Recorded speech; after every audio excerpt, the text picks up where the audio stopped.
ஒரு நிமிஷம். உங்கள் மனதின் முழு சக்தி ஒரே புள்ளியில் மையப்படுத்தப்பட்டால் என்ன நடக்கும்? ஒரு லேசான காற்று கூட உங்களை அசைக்க முடியாத நிலை. அந்த நிலையை நீங்கள் அடைந்தால் என்ன நடக்கும்னு தெரியுமா? அருண் ஒரு சாதாரண இளைஞன். காலை எழுந்ததும் வாட்ஸ்ஆப், இன்ஸ்டாகிராம், யூடியூப். மனம் 10 பக்கம் ஓடுது. வேலை, கனவு, ஃபேமிலி, ஃபியூச்சர் எல்லாமே ஒரு பந்தாக உருண்டு போகுது. ஒரு நாள் ஒரு புத்தகம் எடுத்தான். Deep work.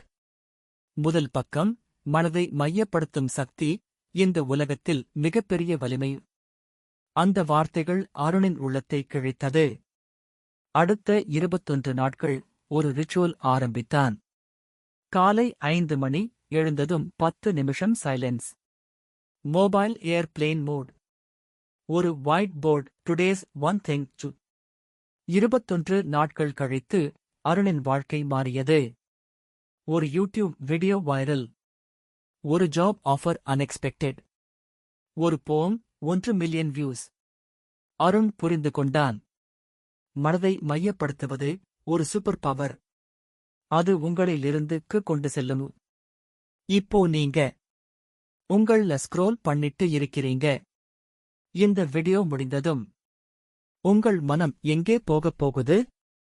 ஒரு நாளைக்கு 30 நிமிஷம் உங்கள் மனதோட நேரடி சந்திப்பு பண்ண முடியுமா?